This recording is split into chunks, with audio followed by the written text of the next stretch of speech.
कदाचित हा समाज इथं नसता, या भारताचं संविधान लिहिणारा म्हणून डॉक्टर बाबासाहेब आंबेडकर नसता. म्हणून हे तुम्ही समजून घ्या. प्रॉब्लेम तिथं नाही आहे. हे जे आता सध्या व्यवस्थेत लोक आहे, प्रॉब्लेम कुठं आहे? जर एका भंग्याचा पोरग भंगीकाम करत असेल, एखाद्या महाराजा पोरग गावातले मेलेले जनावर गावाच्या नदीच्या काठावर शिवण घेत असेल, त्याचा चपड काढून विकत असाल, सांबार चपला शिवत असाल, एखाद्या कुंडाचं पुट्ट शेती करत असाल आणि तेलाचं पुट्ट एखादा तेलाचा घाणा टाकून बसला असेल तर त्याला प्रॉब्लेम नाही आहे. त्याला प्रॉब्लेम आहे जर एखाद्या भंग्याचं पुट्ट कलेक्टर करत असेल तर प्रॉब्लेम आहे. तुम्ही समजून घ्या. शेतकऱ्याचं पुट्ट शेती करत असेल तर प्रॉब्लेम नाही, पण शेतकऱ्याचा पुट्ट जर DYSP होत असाल, डेप्टी कलेक्टर होत असाल, आपल्या बहुजनाचं एखादं पुट्ट जर हायकोर्टात न्यायाधीश बनत असेल तर प्रॉब्लेम आहे. त्याचा प्रॉब्लेम तुमच्यासोबत केव्हा आहे? जेव्हा तुम्ही त्याच्या खांद्याला खांदा लावून पॉलिसी मेकिंगमध्ये जाता ना, तेव्हा प्रॉब्लेम आहे. नाहीतर तुम्ही तुमचे जे काम आहे ते केले तर त्याला काय प्रॉब्लेम नाही. चलले तर भाई ठीक आहे, या भंगी आहे, या भंग्याचंच काम करते, चालू आहे, शेतकरी आहे, यांनीच बिला पाहिजे. पण शेतकऱ्याचा पोरग जर उद्योजक बनत असेल एखादा मोठा तर प्रॉब्लेम आहे. आपलं पोरग जर एखादा ब्युरो सर्जन बनत असेल तर प्रॉब्लेम आहे. आपलं पुत्र जर मंत्री बनत असेल तर प्रॉब्लेम आहे. तुम्ही हाफ चड्डी घाला, त्याच्या शाळेत दाखल व्हा. बहुजनाचं पुत्र राजकारणात असेल त्याला मंत्री नाही बनू दे, त्याला पाय उतारणार. त्याच्या मध्ये हाफ चड्डीवाले रॉपकर एका झटक्यात मंत्री मुख्यमंत्री बनून टाकले. त्याने हाफ चड्डीवरून फुल चड्डीवर यायलाच तर 50 वर्ष लागले. आपल्याला शिकून राहिले. पण त्याच्याकडून काही शिकण्यासारखं आहे, ते शिकणं गरजेचं आहे. का त्याने किती काही उत्सवा त्याचे मोठे दंगलीत राहणार नाही. त्याने किती काही त्याच्या मनात काही करा, त्याने शिवा द्या, ते तुम्हाला शिवा देणार नाही, पण ते मागून काय करतात समोर नाही. आपलं मोठं त्याने छातीवर जाते, हे आपला मागून घेत. त्याचे धंदेच आहे का पाठीवर वार करायचे. छत्रपती शिवाजी महाराज अफजलखानाचा वध करायला गेला होता, आपल्याला कधीच नाही सांगितलं का छत्रपती शिवाजी महाराजाच्या पाठीवर वार करताना भास्कर कुलकर्णी कोण होतं? सांगितलं कोण होतं भास्कर कुलकर्णी? म्हणजे शिवाजी महाराज बरं झालं चिंतन होतं, नाही तर धाव घातला असता. आम्हाला सांगा तो कोण होता भास्कर कुलकर्णी? तुम्ही हे लक्षात घ्या. आता सध्या जी महाराष्ट्रात परिस्थिती आहे, मी ओबीसी बांधववाले एकत्र आणण्यासाठी तिथं काही लोक मायापाशी आले का तुम्ही म्हणजे ओबीसीचा मेळावा आहे, तुम्ही मायापाशी 4 दिवसाच्या अंतर आले. ओबीसीच माहिती सभा आहे, तर पुरा प्रोग्राम फेल झाला. तो भुजबळीचा प्रोग्राम होता. मला 4 दिवसांतर सांगते म्हणजे मराठा समाजातल्या लोकांना पूर केलं. एका माणसात रात्री फोन केला, म्हणजे शिवा दिल्या घाणेरड्या घाणेरड्या. त्याला काम आहे मायापाशी मोठी डिक्शनरी आहे शिवाची, लय मोठी डिक्शनरी आहे. मी जर दिले असते ना, माणूस त्याने असं वाटते का काही बोलत नाही, तर काहीच नाही आहे. माझ्यापाशी मोठी डिक्शनरी आहे, मी जर बोललो असतो ना तर मग त्याचे मान्य झाले असते. लोक असं समजते, हे लक्षात घ्या. गांधीजी म्हणे अहिंसा म्हणजे कायरता नव्हे. जर एखादा माणूस काही बोलत नाही म्हणजे तो कायर आहे असं नाही. म्हणजे मी चूप आहे याचा अर्थ कायरता नाहीये. अहिंसा म्हणजे कायरता नव्हे. त्याने सांगून टाकतो या स्टेजवरून, जब काम गांधी से ना हो तो हम भगत सिंह भी आज बने थे. आणि मी या समाजात कधीच जातीभेद धर्माचा भेद निर्माण करण्याचा कधीच प्रयत्न नाही केला. मी कोरोनाच्या काळापासून जेव्हापासून बाहेर झालो तेव्हापासून या भारतात एकता अखंडता आणि एकात्मता जपली पाहिजे हेच लोकांनी सांगितलं. मी पहिले भारतीय आहे, मग त्याच्यानंतर असं ओबीसी कुणबी तिकडं नंतरचा विषय. पण पहिले मी भारतीय आहे. मी लोकांच्या मनात कधीच भगवा निळा पांढरा पिवळा हिरवा पेरण्याचा प्रयत्न केलेला नाही. मी या भारतीय लोकांच्या प्रत्येकाच्या मनात तिरंगा पेरण्याचा काम केला. याच्यानंतर माझ्यासाठी या देशात सर्वात मोठा ग्रंथ तुम्हाला सांगतो, कोणावरही अन्याय झाला या देशात, तर या देशात सगळ्याच्या अन्यायाला वाचा फोडणारा एकमेव ग्रंथ आहे, तो म्हणजे भारताचं संविधान. दुसरा ग्रंथ तुम्हाला न्याय होऊ शकत नाही. डॉक्टर बाबासाहेब आंबेडकर रे आम्ही काऊन हिंदू धर्म सोडून राहिलो त्याने फार छान लिहिलं. जो धर्म माणसाने माणूस म्हणून वागत नसत, जो धर्म आम्हाला माणूस म्हणून समजत नसत, ज्या धर्मात आम्हाला शूद्र समजण्यात येते त्या धर्मात आम्ही राहू कशाने.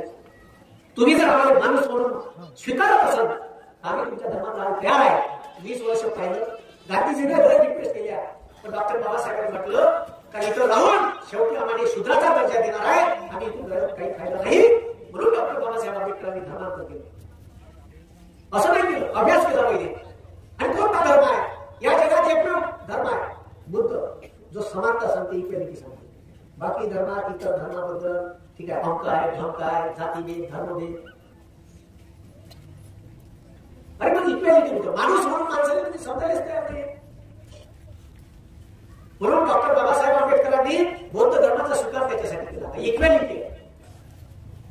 आणि म्हणून आम्ही बुद्ध धर्माला, बुद्ध हा धर्म आहे, बुद्ध ही शिकवण आहे. काय शिकवण आहे का ज्याच्यात समानता सांगितली आहे, का माणसाने माणूस म्हणून सर्व सर्व या पृथ्वी तलावाचे लोक समान आहेत, इक्वल आहे.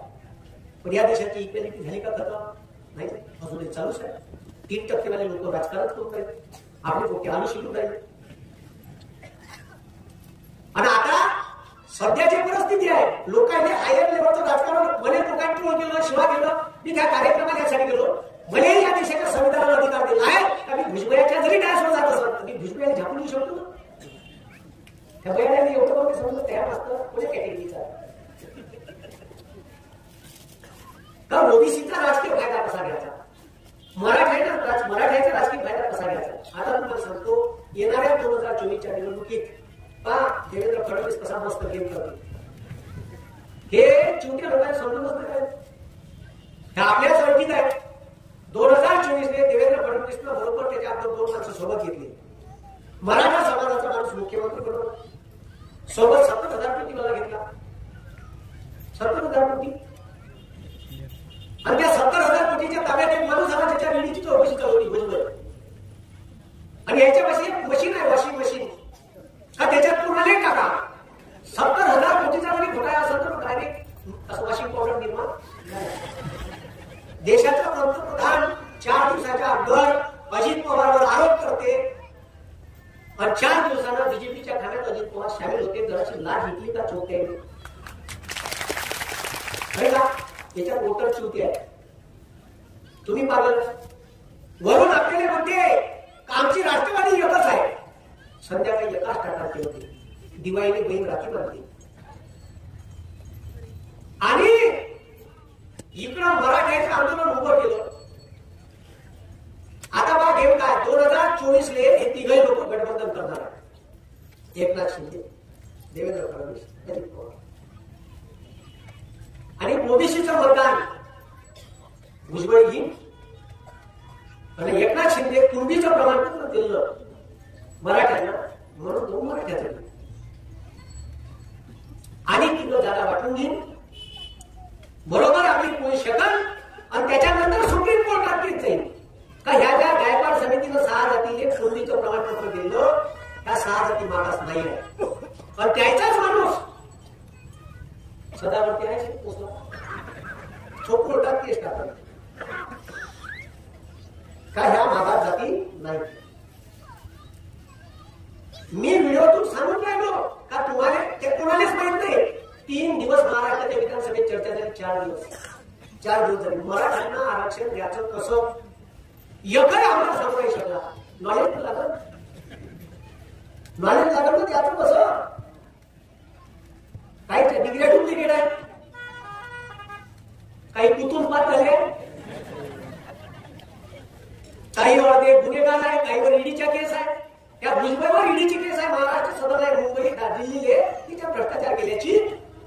जसा बीजेपीच्या खाण्यात आला भुजबळ लगेच न्यायालयात ईडी डिपार्टमेंट मध्ये का याची फाईल दिसून नाही राहिली. ह्या ईडीच्या अधिकाऱ्याला पॅन्ट काढून मुल्या खोकानं पडून आले पाहिजे. साले अशी कशी फाईल काय होती तुमची लास्ट तुम्हाला. आणि मग त्याच्यानंतर म्हणजे डायरेक्ट फाईलच काय झाली. बरं ह्या पहिला माणूस ना त्याची फाईल काय झाली, याच्या अगोदर फोटो कोण आहे नवाब मलिक, त्याची ती फाईल झाली आहे. बीजेपी दिलं का फाईल हटलं, वॉशिंग पावडर मग केस थांबून जाईल, 70,000 कोटीची चौकशीची. आणि ज्यांना ज्यांना राष्ट्रवादीने मत दिलं किती चिवटे आहे त्या वोटरच होता. हे म्हणते आम्ही एकत्रच आहे, हे म्हणते आमचं पटत नाही, आम्ही अलग अलग आहे. म्हणजे आपल्याला बरोबर धुमवून चालू आहे. आणि येणाऱ्या निवडणुकीत हे बरोबर आपला राजकीय उंदू शिदा करणार आहे. मराठ्याने तुम्हाला जरी प्रमाणपत्र दिलं ते सुप्रीम कोर्टात स्टँड झालं पाहिजे. ही सगळ्यात महत्वाची गोष्ट. मराठा समाजाला आरक्षण भेटायलाच पाहिजे. तुम्ही एवढ्या तीव्रतेने भांडून काढले, एवढ्या मोठ्या सभा घेऊन राहिले, पण हे लक्षात ठेवा डॉक्टर बाबासाहेब आंबेडकरांनी एवढ्या मोठ्या सभा दिल्या आरक्षण द्यासाठी. घेतल्या का? अरे घेतल्या का? नाही. आले मसुदा समितीचे अध्यक्ष झाले, आरक्षण देऊन मोकळे कोणता त्याच्यासाठी पॉलिसी मेकिंग मध्ये घुसा लागते. आणि मराठा समाजाचे 100 आमदार आहे आणि एका आमदाराला सांगितलं नाही घ्यायला आरक्षण द्यायचं नसतं. म्हणजे विचारा मी सांगतो आरक्षण द्यायचं नसतं. मी व्हिडिओ घेतला आजच टाकला फेसबुकवर सकाळी काल टाकला. तर मराठा पंतप्रधान काय केलं तर त्याच्या खालचं व्हिडिओ पाहिला नाही, नुसते मला शिवा दिल्या, तू जाती भेद आहे म्हणतात. अरे ऐक व्हिडिओ आरक्षण कसं मी ते सांगत नाही, तू ऐक मग शिवा दे. म्हणजे कशाने वाचत नाही, त्याच्यामुळे मला काही प्रॉब्लेम नाही. कोणाच्या शिवाय कारण एवढं मोठं काम करत असताना सगळ्याची शिकली उडत. आणि इथं लोकांना महात्मा गांधीने नाही सोडलं जी टीका करायला. इथं स्वामी विवेकानंद नाही सोडलं. स्वामी विवेकानंद अमेरिकेत गेले असताना ब्राह्मण समाजाच्या माणसाने त्याची बदनामी केली करतात त्याची का तिथं पोरीसोबत घुमते. कोण? स्वामी विवेकानंद. इतके बदमाश होतात. मी तर म्हणतो त्याच्या अंगावर शितोडे म्हणले, आपल्याला फक्त टोमॅटो सुद्धा पाहिजे सगळ्यात. नाही आपण हे काम करत आहे.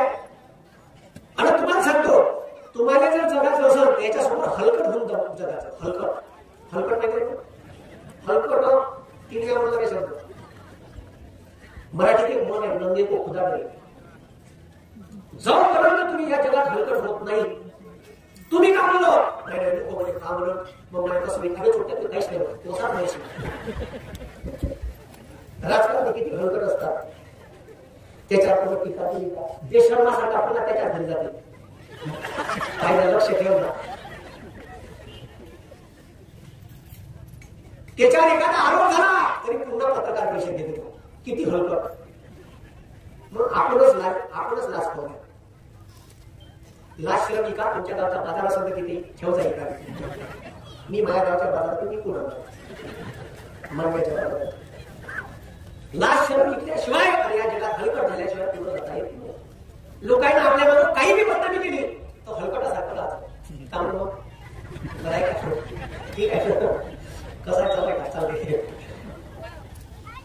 असं करा. त्याच्याशिवाय लोक तसे करा. लोक तुम्ही किती वेळ चांगलं काम करा. मी एवढं चांगलं काम करून राहिलो. आता त्या पांढऱ्या भरतीचा